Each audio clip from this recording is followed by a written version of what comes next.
आज साल 2022 का आखिरी दिन है और कल से नए साल की शुरुआत होने जा रही है। नया साल शुरू हो उससे पहले हम अपने दर्शकों के लिए 2022 में घटित कुछ ऐसे घटनाक्रम की याद दिलाएंगे जिनका प्रभाव आने वाले सालों में दिखाई देगा।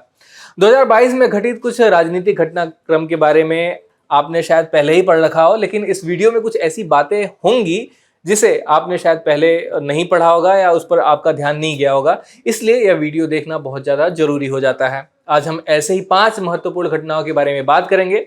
इन घटनाओं के बारे में मैं आपको विस्तार से बताऊं उससे पहले आपसे अपील है कि इस वीडियो को लाइक करें और ज़्यादा से ज़्यादा लोगों के साथ में शेयर करें। 2022 के सबसे महत्वपूर्ण घटनाक्रमों में उत्तर प्रदेश में बीजेपी की सरकार बनना है, या पहले नंबर पे हमने रखा है। आपको बता दें कि 2022 में बीजेपी ने कुल 5 राज्यों में चुनाव जीतकर सरकारें बनाई, लेकिन उत्तर प्रदेश में भारतीय जनता पार्टी की जीत ने देश की राजनीति को नई दिशा दी है। उत्तर प्रदेश में भारतीय जनता पार्टी के लिए चुनाव जीतना एक आसान काम नहीं था, क्योंकि यहाँ जनता लगातार एक ही पार्टी को 2 बार मौका नहीं दे रही थी। उत्तर प्रदेश में बीजेपी की 403 में से 255 सीटों पर जीत ने योगी आदित्यनाथ की छवि को कुछ ज्यादा ही बड़ा बना दिया। इस चुनाव से पहले भारतीय जनता पार्टी में प्रधानमंत्री नरेंद्र मोदी एक ऐसा चेहरा थे जिनके टक्कर में कोई आसपास नहीं था, लेकिन उत्तर प्रदेश विधानसभा चुनाव के नतीजों के बाद योगी आदित्यनाथ पार्टी में एक स्टार के रूप में उभरे हैं। पीएम मोदी से उनकी तुलना होने लगी है और उनके समर्थक तो उन्हें भविष्य का प्रधानमंत्री तक कहने लगे हैं। यहाँ तक भी कहा जाता है कि योगी आदित्यनाथ के जो फैसले होते हैं वो नरेंद्र मोदी द्वारा लिए गए फैसलों से भी काफी ज्यादा कठोर फैसले होते हैं। दूसरे सबसे महत्वपूर्ण राजनीतिक घटनाक्रम पर आते हैं। हम बात करेंगे आम आदमी पार्टी और उसकी पंजाब और गुजरात में जो प्रदर्शन रहे उसकी। आम आदमी पार्टी कांग्रेस पार्टी की चीर प्रतिद्वंदी बनती नजर आ रही है। भ्रष्टाचार के आंदोलन से जन्मी आम आदमी पार्टी भारतीय जनता पार्टी के लिए तो ज्यादा खतरा साबित नहीं हो रही है, लेकिन कांग्रेस पार्टी की को यह ज्यादा खतरा पहुंचाती हुई नजर आ रही है। राजनीतिक जानकारों का यह भी कहना है कि आम आदमी पार्टी 2024 में होने वाले लोकसभा चुनाव में भले ही ज्यादा कुछ खास प्रदर्शन न कर सके, लेकिन एक बात तो तय है कि यह कांग्रेस पार्टी के वोट बैंक में जरूर बड़ा सेंध लगाएगी और कांग्रेस पार्टी को और भी ज्यादा कमजोर बना सकती है। अब बात करेंगे तीसरे महत्वपूर्ण घटनाक्रम के बारे में। समाचार चैनल एनडीटीवी को अदानी समूह द्वारा खरीदा जाना यह तीसरा महत्वपूर्ण घटनाक्रम है। एनडीटीवी एक ऐसे नेशनल चैनल के रूप में जाना जाता था जो निर्भीकता से सरकार से अलग अलग मुद्दों पर सवाल करता था और सरकार के पक्ष में उतनी चीजें नहीं दिखाई जाती थी यहाँ जितनी दूसरी चैनलों पर दिखाई जाती रही हैं। पहले इस टेक ओवर को लेकर एनडीटीवी के संस्थापकों की ओर से बयान आया था कि यह जो टेक ओवर हो रहा है वो हॉस्टाइल है, यानी कि बिना उनकी जानकारी के इस तरीके से किया जा रहा है। लेकिन बाद में उनकी सहमति से ये टेक ओवर की प्रक्रिया संपन्न हुई। कई पत्रकारों ने मालिक बदले जाने से पहले ही एनडीटीवी को छोड़ दिया और इसमें एक बड़ा नाम है पत्रकार रवीश कुमार का भी, जिन्होंने यह कहते हुए एनडीटीवी को छोड़ दिया कि नए मालिकों की ओर से उनको संकेत मिले हैं कि यहाँ अगर रहना होगा तो सरकार की तारीफ करनी होगी।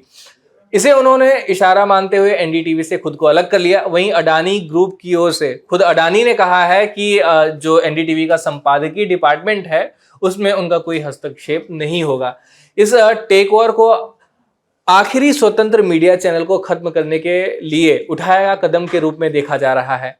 अगर आने वाले दिनों में एनडीटीवी भी अन्य न्यूज चैनलों की तरह ही बन जाता है तो यह आने वाली पीढ़ियों के लिए एक बड़ा नुकसान होगा, क्योंकि वह यह बात नहीं जान पाएंगे कि स्वतंत्र न्यूज चैनल आखिर होता क्या है।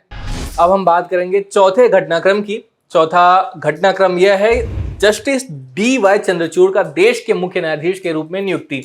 जस्टिस डीवाई चंद्रचूड़ का देश के मुख्य न्यायाधीश के रूप में नियुक्ति के बाद से न्यायपालिका और विधायिका के बीच जो दरार है वो और भी बढ़ती हुई दिखाई दे रही है। सीजेआई और कानून मंत्री किरेन रिजिजू के बयानों में यह स्पष्ट रूप से दिखाई दे रहा है। जानकारों का मानना है कि आने वाले समय में यह जो दरार है और भी चौड़ा होगा। सीजेआई अपनी शक्तियों को स्थापित करेंगे, जबकि कानून मंत्री की यह कोशिश होगी कि बहुत से महत्वपूर्ण फैसलों में सरकार के पक्ष को भी सुना जाना चाहिए। मजबूत न्यायपालिका उन तमाम टूल्स पर रोक लगा सकती हैं जिसका इस्तेमाल चुनावों को जीतने के लिए किया जा रहा है। उन केंद्रीय एजेंसियों पर भी लगाम लगा सकती है जिनके अधिकारी अपने राजनीतिक आकाओं को खुश करने के लिए काम करते हैं, न कि देश की जनता के लिए। सीजेआई चंद्रचूड़ के कार्यकाल में ऐसे ही बहुत बड़े बदलाव आने की संभावनाएं हैं। इन बदलावों को अच्छे बदलाव के रूप में भी देखा जा रहा है। अब बात करेंगे 5वीं सबसे महत्वपूर्ण घटनाक्रम की। एक पप्पू नेता बन गया है। एक शख्स जिसे पप्पू कहा गया, जिसे शहजादा कहा गया, जिसे अप्रासंगिक यानी इर्रिलेवेंट बताया गया, उस व्यक्ति की देश में सबसे ज्यादा चर्चा हो रही है। 2022 में एक नेता उभरा है। प्रधानमंत्री नरेंद्र मोदी का विकल्प भी सामने आया है।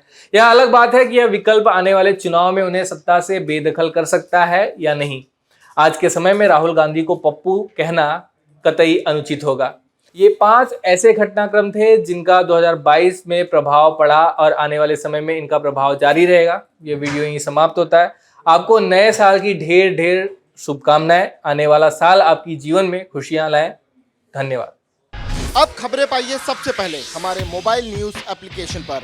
एंड्रॉइड या iOS प्लेटफॉर्म पर जाइए, HW न्यूज नेटवर्क को सर्च कीजिए, डाउनलोड कीजिए और अपनी सुविधानुसार भाषा का चयन कीजिए। खबरों की भीड़ में अपने काम की खबर पाते रहिए।